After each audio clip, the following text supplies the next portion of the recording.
Hey, everybody, welcome back to Author AK. Today, I have a special guest, Brandon Moore, and before he does it, I'm going to show his book. This is a great book for life lessons that we probably need to get a lot of males back to from a fathering perspective and son. So it's a great book. Go check it out. Brandon, take it away. Well, first, thanks for having me here. That you showed my book. This book was a great read. Oh, thank you. It was actually offered to me to read by someone that had read my book. And they said, yours is set after World War I. I really think you'll enjoy this book because it's set during World War I. And I really enjoy psychology. So it was a really interesting inside look into what it must have been like. Thank you. Thank you very much. So tell us about your book. I find it very interesting. It's not like, to me, it's not like a book you have to read front to back. You read things in there that you want to be able to look at and analyze or read from that perspective, because there's all different. There's a lot of from famous people, items from famous people in there and passages. It's a very, very good read. I certainly have enjoyed it each and every time. You know the process. Rereading it, rereading it, reading it again. Yep. Yeah. I don't know how many times I've read my book. That's probably more than anybody ever. Yeah, exactly. That's just part of the gig. Fathering the boy, choosing the subtitle was very difficult. So I ended up with Returning Fatherhood to Masculinity. And that was because reading this book, it really helped me understand that the entire point to masculinity is to be a father so that you can pass on and train the next generation of fatherhood. And it's somewhat of an art form that's really lost. And 100 years ago, after World War I, a lot of gentlemen got together, and ladies, and they were concerned. What's going to happen to our American society with all these fathers that have been lost? And all of these great men that are no longer here. They got together, each of them in their respective fields decided that they needed to come together and do a collaborative work to show the world how proper gentleman was supposed to behave. And these men did it in a way that I just don't see happening in our time period. And it put some things into perspective for me that allowed me to grow. So it's one of the crazier parts of the journey with it was fathering that own inner boy, Yep. And then growing into a much better father. My son and I, we were on a rocky, and then he and I started diving into our relationship is better than I ever could have imagined. That's awesome. That is fantastic. Because you're right. After World War I, there were 20 million men killed. And some ladies, women, right? No doubt about that. 20 million. And that took a whole generation away. But it wasn't just the Americans. It was the French. It was the Germans, right? They took that whole generation. And yet they did it again, 20, 25 years later. And that generation, what struck me as interesting, when I was in Germany the first time in 1979, as I walked around, I saw old women and older men. But I didn't see a lot of men that were in that age group that would have fought in the war, because they're missing that whole generation. And what are you going to do?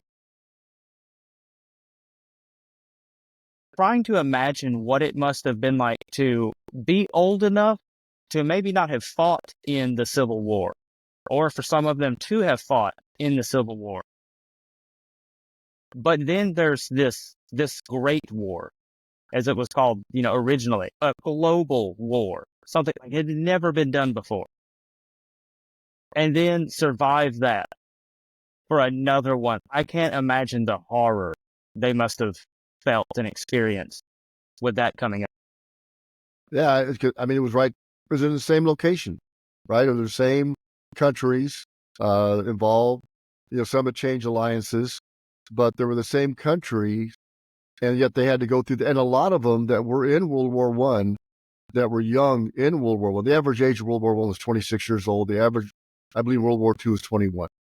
So they went back, knowing the carnage of World War One. A lot of them fought in World War Two, See, which is I think absolutely that's a amazing. testament to the masculinity that used to exist. It's a very rare breed now. I don't. They didn't want another generation of men to suffer through it. They had already been suffering through it. They had already Mm-hmm. tarnished their soul with it. I mean, in your book, the way it describes being in the trenches and just the despair and that you wouldn't want to condemn somebody else. So if you had a younger brother or even, going through that, you would do everything you could to keep them from having to experience that. Exactly. It's when you think about that, and folks, we're not talking about toxic masculinity, so relax, chill out. We're just talking about a man being a man to his father, to his son or daughter, and to his wife or whatever, and respect and all that. So don't freak out when you talk about masculinity. But teach them how to play baseball. Teach them, in your book, how to make a campfire And make a without campfire. matches. Yeah, basic as I that. It's the woodcraft is what they called that back in the day. I thought that was a very cool word that I had never heard before. But woodcraft, learning how to Right. go out into the woods and do things, learning how to do manly things, like knowing how to fix things in your home, teaching your son how, and not just teaching him how to, but the reason behind it. Mm-hmm. That's something that I think has been a lost art form. Son, the reason we don't spend our money on this or that is because we don't need to waste our money. It needs to be a resource that we hold on to. And speaking of resources, your health. It's good and prosperous for you to be physically fit, to eat good that's nourishing, not just trash and garbage you want to eat. And that's, Yeah, it's almost, and the problem is too, and I was guilty of it. I traveled all the time, or the father's working, the mother's working, the kids are at home by themselves, and then they're raised by somebody else that you really don't know, or they're getting hanging out with folks that you just don't know. I mean, you got to get back to being involved. So, what I always told folks, it's not the amount of time you spend, it's the quality of time that you spend. yes. And that's what because I was traveling Monday through Friday a lot, but those weekends we did stuff. We're on vacation. We did stuff. We went places. Um, and I think that's important just from that perspective. I don't think that we give our kids enough credit on their capacity to be involved with our day-to-day lives. I've started asking my son just outright, maybe once a week, hey son, are you satisfied with the amount of time that we have spent together? And sometimes he'll say, no.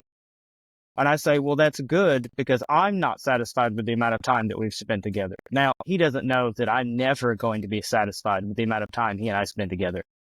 I've always got a way at work. I would much rather be at home, hanging out with my son, teaching him anything, or even better, learning a skill with him. That was way more rewarding than anything I ever could have thought about. Yeah. Again, it depends on, your availability to your kids, the military, the guys on deployment, or that's tough. But I feel that, I've done it when we get home at the time, my daughters, we spent time with them. That's thing is, again, spend the amount of, but just don't spend it to spend it to produce something, to be involved in them. And it's easier for some than others. I grew up in an Air Force family. My dad, we're living in Griffiths Air Force Base in Rome, New York. I think it's 66 or 67, maybe 68, somewhere around there. He went to work, came back 3 months later. My mom had, take care of us. Just that's it. So, I've raised in that atmosphere. But again, when he was home, we would go fishing, and we would do things like that. or take vacations. So See, I and think I agree. It's important. it's interesting to note you don't seem to really recall the period in between when he was at work and when he was home, but you definitely remember those going fishing trips. Oh yeah, I mean, I close my eyes and see the ponds. There was three like little ponds. I mean, or we were at the lake, but I think Lake Shasta up in we lived in California at Castle Air Force Base. But yeah, so you remember that. Your mind remembers the good things. It tried not to remember the bad things or the things that negative. It tries to push those out. It doesn't. That's not fun to think about. It doesn't do us any good. Right. Exactly. So I mean, this is a good site, but how long did it take you? What type of research did you do to write this? I mean, this is it's an amazing specimen of literature. It took me just over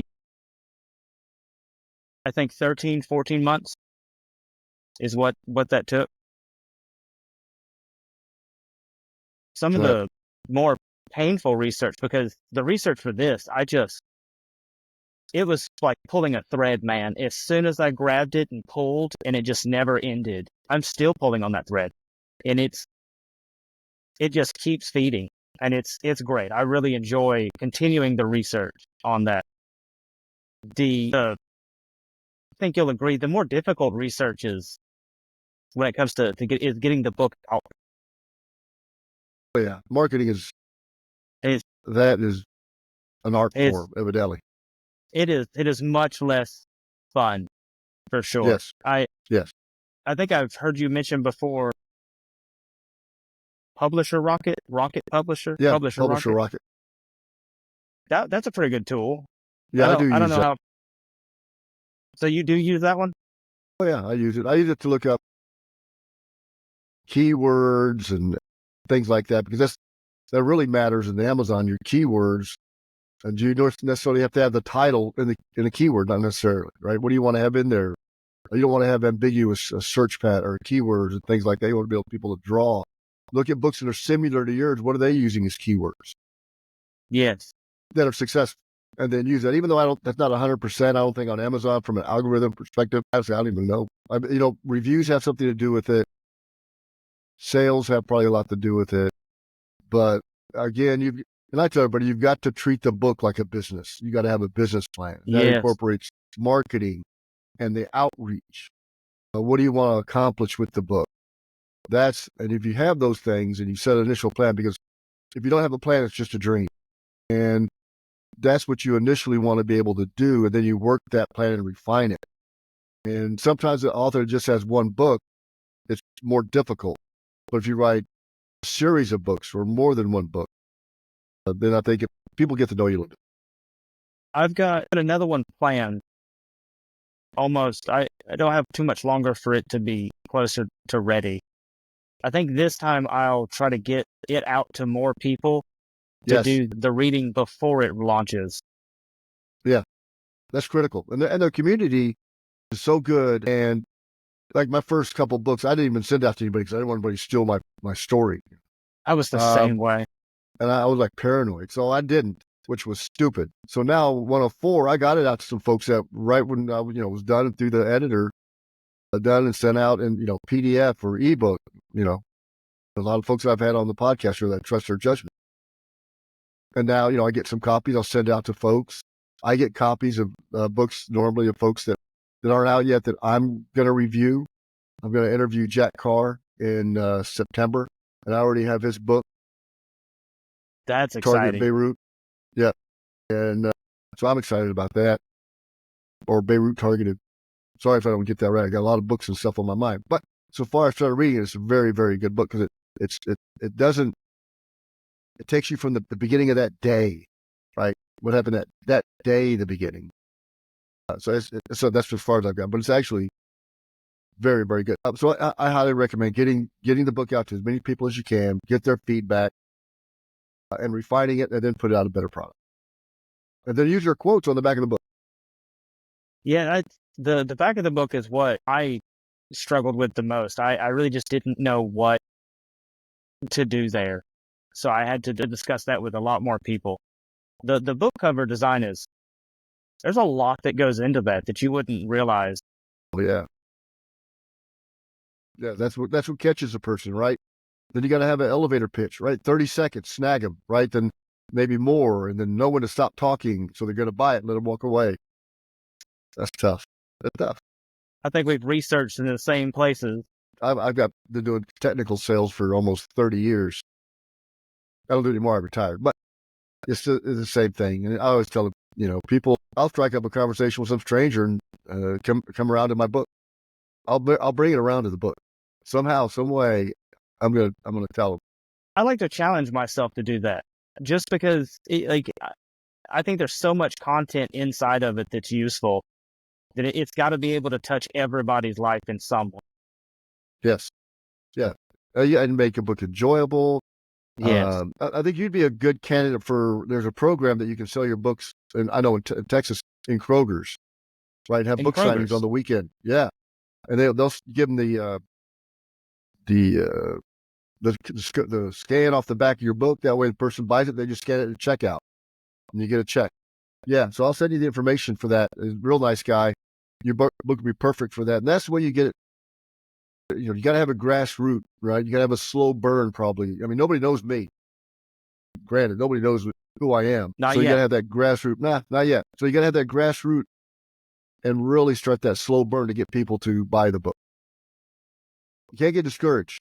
Even though as easy as it is, man, it's You've got to easy. just I think it's sort of, what is your pastime going to be? Is your pastime gonna help set up your future, or is your pastime just gonna be more content consumption from television or social media, just burning through, slipping away? Yeah. This book helped me see that I spend way too much time on television or scrolling on my. Yeah, I probably do too. Well, I know I do. My wife tells me I do. He knows So, best for sure. yeah. I mean, I tell folks, spend an hour marketing a day on your book. See, that's Whether good. Twitter, X, what do you want to call it, Instagram. You got to find out where's the best place to do it, because I have a finite amount of money, right? Or what makes sense for me from that. And I found out that book signings, because then I learned my demographics, who's buying my book, and I can tell you 80% are women. Yep, they may buy it for father or son or whatever, or they just buy Oh, it for themselves when they hear the story, because it's a relatable, not a relatable story, but it's a I good story. I had to borrow your book back from my dad because I got it and I loaned it to him. I was like, "You're gonna love this." Now you might need a box of tissues for some parts. Some of it, yeah, You might. And I talked about one part specifically in the story where the dad and him are sitting in the car and they're going somewhere, and his son asks, "What's PTSD?" And he explains it to him, and he's like, "Wow, yeah, Dad, if yeah, there's anything I can do to help with that." yeah, because he didn't He's know. got his son didn't know, He and didn't know. when he said that line back, man, that got me pretty hard. Yeah, That got he me. didn't know. You're doing it He didn't now. know. Oh, Yeah, I mean, you didn't know, and that's some of the problem with the tension between him and his father. So, yeah, I mean, it's an emotional book for me to write. had Even to talk have about been. some of the things, even some of the things to talk about in it. But I wanted to get his story out. And the main character has no characteristics. Nothing about the unknown soldier. Nothing. How did you? I don't know. When I talked to my wife about it, I don't know how he did that because it's so good the way it was done. Well, thank you.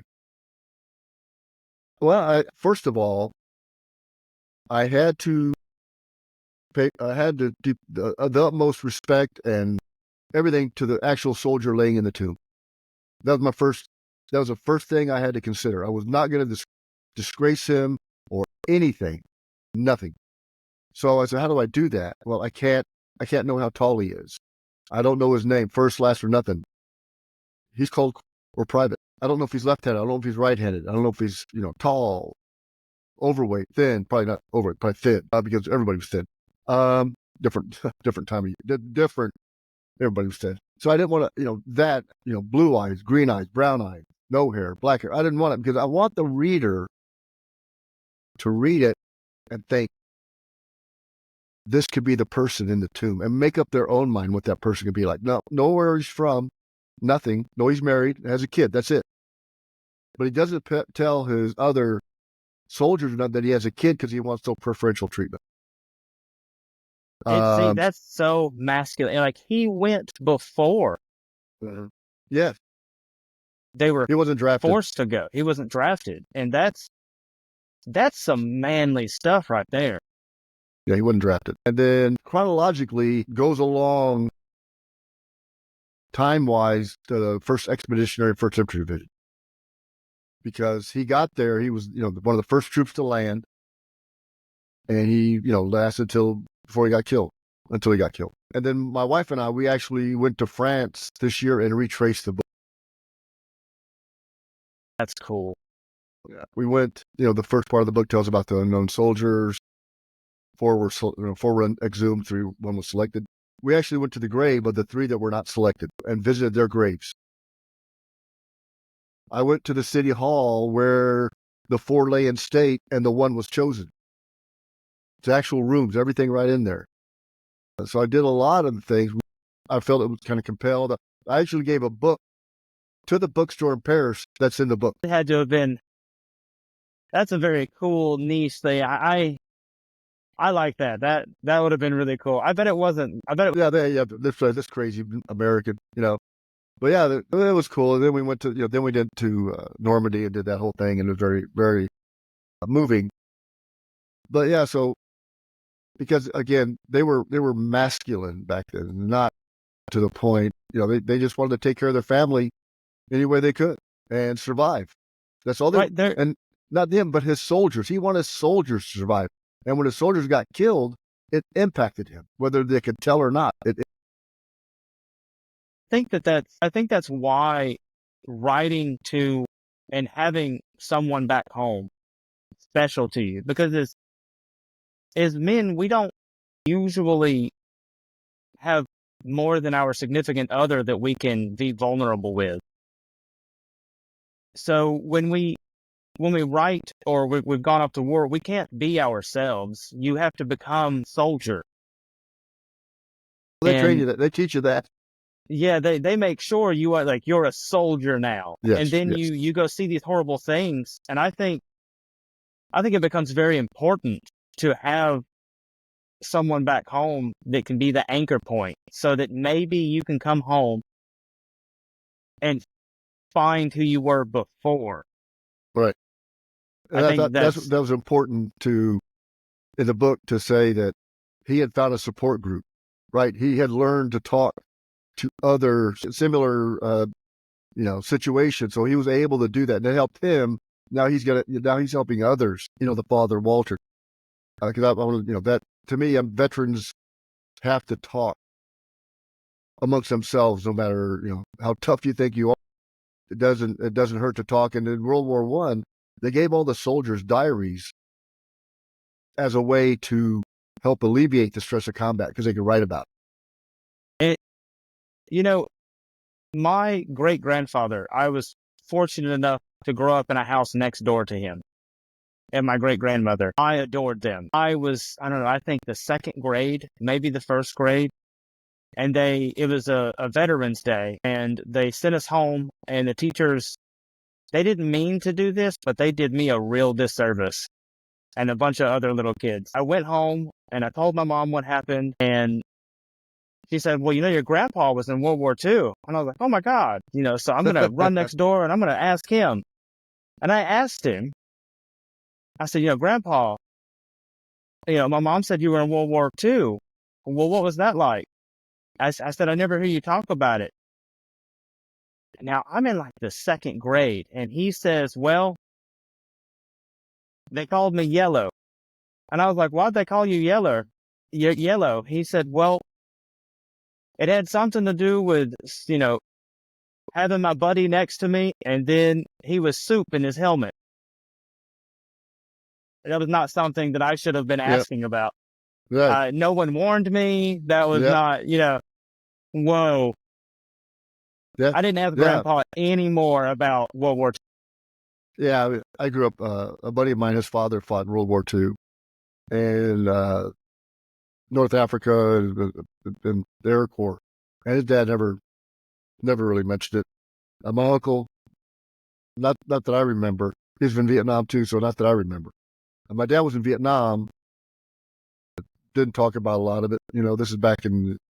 So he got out of the Air Force in '71, I think. So he didn't talk about it much.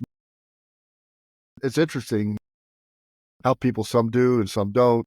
Some are able to, and then some of it just keep it in. When they should, there's a lot of veterans group out there. So I highly recommend any veteran, whether combat related or non-combat related, whatever. Go find somebody to talk to. That help. It definitely has to help to talk about it, and it's certainly better to talk about it to people that also. Right.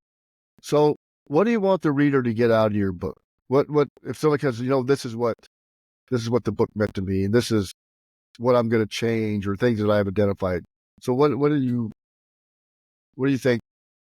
That's a great question. If it had to be one thing that they could get out of the book, a stronger relationship, some of the men in their lives. And even if that is only themselves, a better relationship with themselves. I think if I could get them to take just one thing out of it, that would be a good thing. That would, yeah. I mean, just touch. Just start figuring out what can I do, because before I can help anybody else, I got to figure out what I need to do. These podcasts, man, these are a great thing. When I got told about it, I was like, wow, that's really cool. So he published a book. And then it wasn't until I started watching your podcast that I realized your book hasn't been out that long. Not this was been out since May. I started the podcast. I have 2 other books and they're already out. And I started the podcast 2 years ago because I didn't know what I was doing. So why not ask people that have already done it? But then give back to the community, writing community, whether you've written one, you want to write one, or whatever, figure out how it's done, or just conversations of, we talked about stuff that's not even book related. It's just in general, because everybody, you talk about things that aren't necessarily related to your book or whatever you're doing, but just casual conversation. I like this message that you have going on. I've been watching a few of them, few episodes when I can here and there. Well, thank you. And I try to leave a comment, and I haven't seen one yet that I haven't enjoyed. You meet some interesting people. Yeah. Because I was really nervous. I was like, man, my book's not really about war. I don't know if we're going to be able to really talk too much. And then I got to watching some of the podcasts, and I was like, oh, wow. He's having a blast talking to all kinds of people. I enjoy it. I learn stuff every time when I talk to folks. And I'll regurgitate it, and I'll tell folks. It's just because, you like writing, you do a lot of research. As talking to somebody, you're talking to somebody, they're your research. They're providing the information that they have based on the research that they've done. And then I can go ahead, and everybody that watches the podcast might be able to get a nugget out of something that will help them, either I can do this with my book or in life in general. And I think that's what's important. It's just not about the books. It's about life in general. It has this really wonderful human interaction to it. Whereas, researching and going to a web page and reading the stuff off the screen, it's not even physical paper anymore. It's digital. So it's not real. Yeah. It's some information in a chip. And it's a lot better way it feels more natural, I guess, is what I'm trying to say. Yeah. I mean, I tell everybody has a story. We want to hear it. That's what's important. So where can everybody get a hold of you and buy this amazing book? X is the best place right now to get a hold of me. Philosophy Papa 9 and Amazon is where I've got it right now. I'll show everybody. Check it out. It's a good read, but again, how it's put together, pick out something you want to do, Make it hey, every day I want to do something in here. And this is my goal. This is what I want to do with my son, my daughter, whoever. Just take. That's a good point. There was nothing in there that wasn't something I read that could also be used for a little girl. Yeah, It just happens to have been that 100 years ago, that was what they were concerned about. of course. Yeah, exactly. But it is actually, there's some good things in here to, heck, get some 3x5 cards, read something or write on a 3x5 card, put it in your pocket. Boom. Just something to, little carry along.